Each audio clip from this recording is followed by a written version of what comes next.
किस चीज को कहां से हटा के कहां लगाना है, ये कोई नहीं समझ रहा है।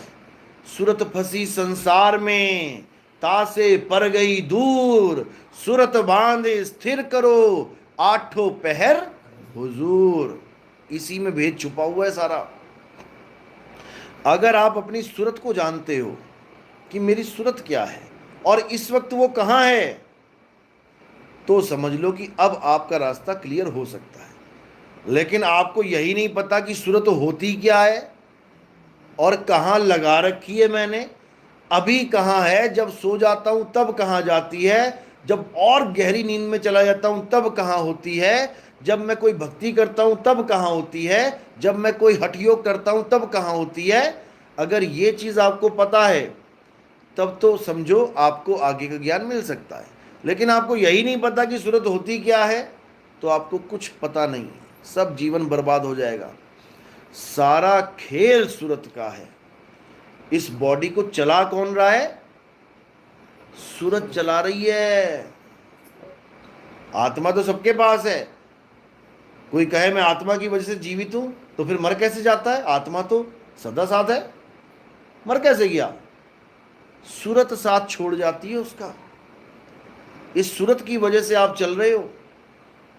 अभी यहां बैठे हो, लेकिन ध्यान में क्या है? अरे भैंस का दूध निकालना है यार। तो सूरत कहाँ है अभी? भैंस के पास पहुंच गई वो, तुम यहीं बैठे रह गए। टीचर कहता ना बच्चे को, ओए सुरत कित्थे तेरी, क्या पढ़ाया मैं दस। फिर बच्चा कहता है गुरुजी मैंने एक बार होर दस दो जी, मैं कुछ सोच रहा सी। यानी जहां तुम सोच रहे हो सूरत वहां चली गई तुम्हारी। इसी प्रकार ये पूरे ब्रह्मांड में घूम रही है। सूरत फंसी संसार में, तासे पर गई दूर, सूरत बांध स्थिर करो। कहां करो? कहां करें स्थिर? पत्थरों में, नदियों में, नालों में, मंदिरों में, मस्जिदों में, गुरुद्वारों में, फोटो में। फोटो में स्थिर कर ली तो छिपकली बन के रहना पड़ेगा फोटो के पीछे। पुरानी फोटो हिलाओ, क्या निकलता है बीच में से? छिपकलियां भागती हैं, दो चार पांच इधर से उधर से। वहां पे भी स्थिर नहीं करना है। सूरत कहाँ स्थिर होनी चाहिए? सूरत शब्द गुरु में स्थित होनी चाहिए। शब्द गुरु कह लो, तुम्हारा निज स्वरूप कह लो, मेरा आत्म स्वरूप कह लो, उसमें स्थिर होनी चाहिए। जब आत्म स्वरूप में स्थिर हो गई, अब वो अचल हो जाएगी। अब उसको ठिकाना मिल गया। यानी पहले वो चक्की में पिस रही थी, चक्की में कोई जगह है जहां बच जाए? चल रही है ना चक्की, कोई जगह है जहां बच जाए कोई दाना? कहाँ है?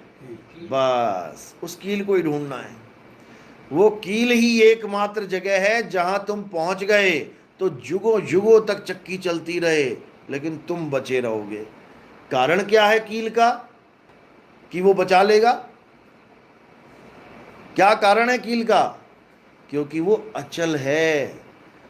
चक्की चलती है, कील नहीं चलती। हे अर्जुन, आत्मा अचल है। अचल को डिफाइन नहीं कर पाया कोई आज तक। अब कोई कहे मैं तो चल रहा हूं तो मेरी आत्मा भी चल रही होगी। नहीं चल रही है। मैं पूरी दुनिया में चला हूं, मेरी आत्मा नहीं चल रही है। जैसे घड़ी की सुइयां एक बार छोड़ो 1000 बार घूम लें, तो क्या कील भी उसके साथ घूम रही है? जिस कील में वो तीनों सुइयां अटैच हैं वो अचल है, और घड़ी की सुइयां घूमी जा रही हैं, घूमी जा रही, घूमी जा रही हैं। इसी प्रकार हम सब काया रूप में घूमी जा रहे हैं, घूमी जा रहे हैं, भटकी जा रहे हैं, लेकिन हमारा आत्मदेव अचल है। इसीलिए गुरु ग्रंथ साहब में बोला गया है कि अगर कोई पूजनीय है तो केवल एक ही वस्तु पूजनीय है, आत्मदेव पूजिए, गुरु के सहज सुभाए। अगर तुम पूजा करना चाहते हो तो केवल एक ही वस्तु है जो पूजनीय है, जिसका कभी जन्म और मरण नहीं होता।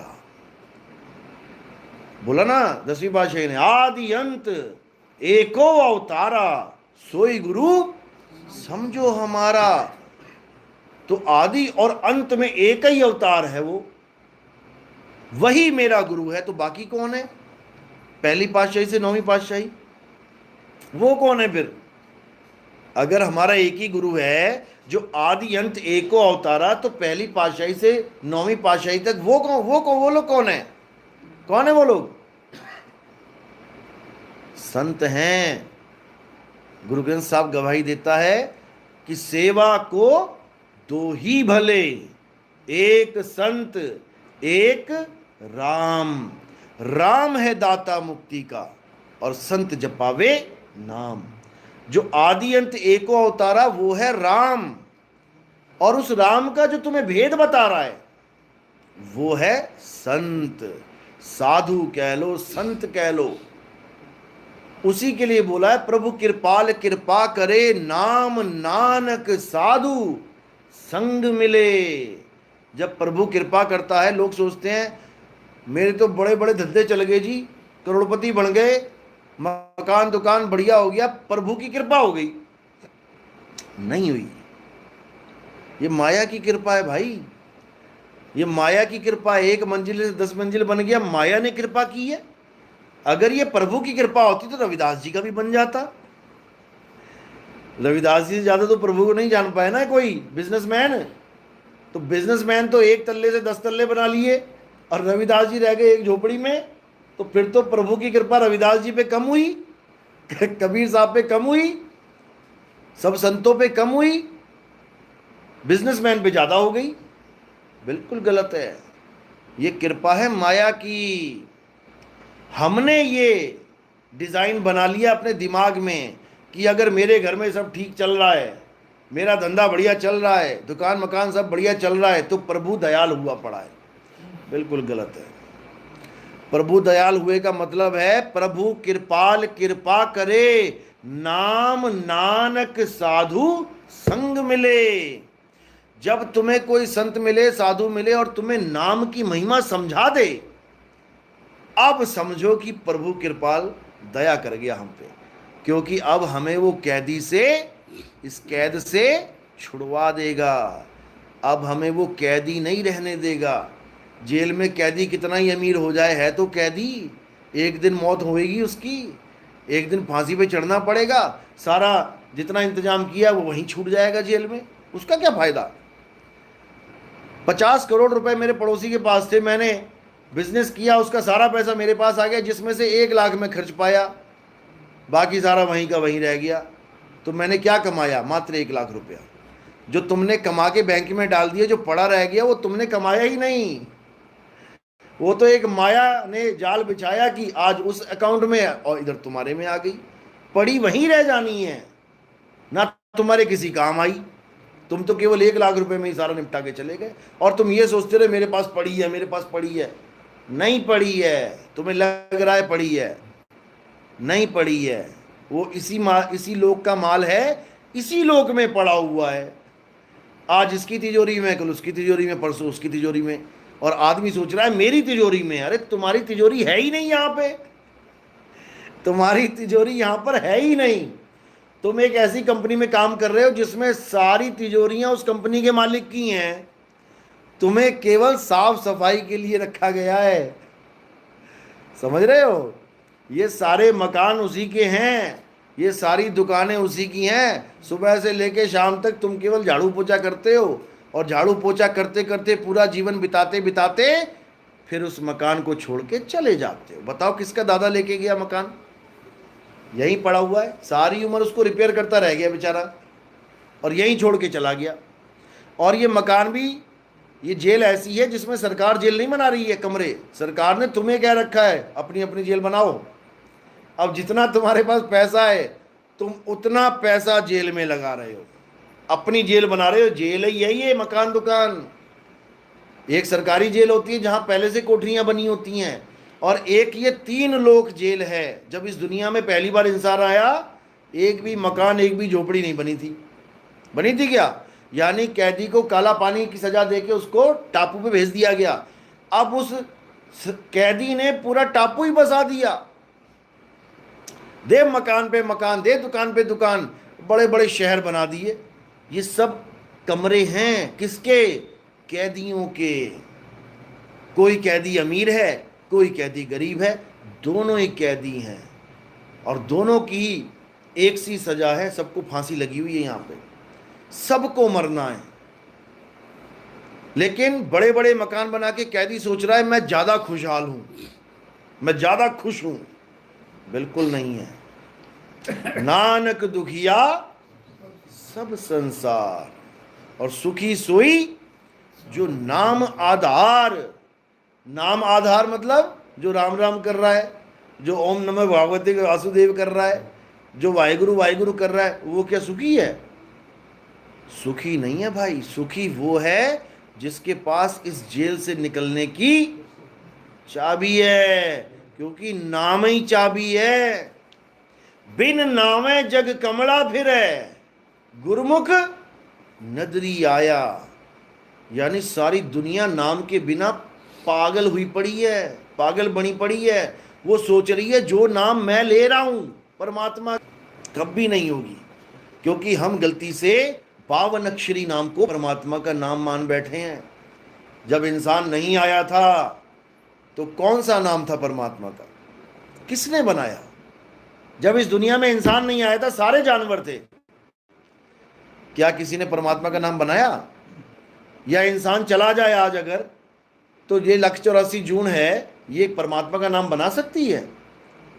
हिंदी में, पंजाबी में, उर्दू में बना सकती है क्या? क्या कुत्ते ने आज तक बताया कि मेरा परमात्मा कौन है? मैं हिंदू हूं कि मुसलमान हूं कि सिख की ईसाई? गाय बैल बकरी ने बताया कि मैं किस भगवान को मानती हूं, मैं किस धर्म की हूं? ये रोग केवल इंसान को लगा है, 52 अक्षरी रोग। इसी रोग को काटने के लिए कबीर साहब आते हैं। गुरु ग्रंथ साहब में क्या बोला उन्होंने? 52 अक्षर लोक त्रय, सब कुछ इन्हीं माही, और ये आखर खिर जाएंगे, वो आखर इनमें नहीं। ये रोग है, ये 52 अक्षरी रोग लगा बैठे हैं हम लोग। 52 अक्षर जीवा धारा, अक्षर जीभ्या से न्यारा, वाही को सत सिमरण कहिए, सिमर सिमर नर उतरो पारा। ये रोग लगा है हमें। वाहिगुरु वाहिगुरु, राम राम, अल्लाह अल्लाह, गॉड गॉड, कबीर कबीर, सब 52 अक्षर हैं। ये अक्षरों को जप रहे हैं हम लोग, और हमें लग रहा है कि हमारी मुक्ति हो जाएगी। अब तो नहीं पता, लेकिन ओशो धाम में जो ओशो नाम है वो उनका नहीं है, वो तो आचार्य रजनीश थे। ओशो नाम कहां से आया? क्या है ओशो का मतलब? हैं? ओशनिक नहीं, ओशो का मतलब है श्वासों में जो क्रिया चल रही है। ओ शो, जो आप सांस ले रहे हो, इसी को योगी ने कहा ओ से ओम, सो से सोहम, ओम सोहम, ओम सोहम। उसी को शॉर्टकट में ओ शो बना दिया, और ओशो के साथ भगवान लगाया, भगवान ओशो, क्योंकि वो इसी को भगवान मानते हैं। सारी दुनिया इसी को भगवान मानती है। ये आ रही है जा रही है तो जिंदा है, ये आना जाना बंद तो भगवान हो गया दूर और बंदा हो गया खत्म। महात्मा बुद्ध ने भी इसी की महिमा गाई है, आती जाती सांस की। विपासना करने गया है कभी कोई? नाम सुना है विपासना? क्या करवाते हैं वहां पे? हाँ, वहां पर पूरे बॉडी में ध्यान लगवाया जाता है पहले तो, उसके बाद जो आखिरी क्रिया है उनकी सांसों की क्रिया है। उसी को भगवान माना गया है कि वो है तो ये काया चल रही है, वो नहीं तो कुछ भी नहीं। लेकिन ये गलत ज्ञान है। कौन है जो बिना सांसों के भी जिंदा है, जिसको सांसों की जरूरत ही नहीं है? कौन है वो? आत्मा। आत्मा बिना सांसों के जिंदा है। आत्मा को सांसों की जरूरत ही नहीं है। सांसों की जरूरत किसे है? इस बॉडी को है, जिंदा रखने के लिए, आत्मा को नहीं। आत्मा को तो शस्त्र काट नहीं सकता, अग्नि जला नहीं सकती, वायु सुखा नहीं सकती, जल भिगो नहीं सकता, तो इसको खाना पीना, सांस लेना ना लेना, इससे कोई मतलब ही नहीं है। लेकिन कोई समझ नहीं पा रहा है। जिस दिन समझ में आ जाएगा उस दिन पैरों से जमीन निकल जाएगी।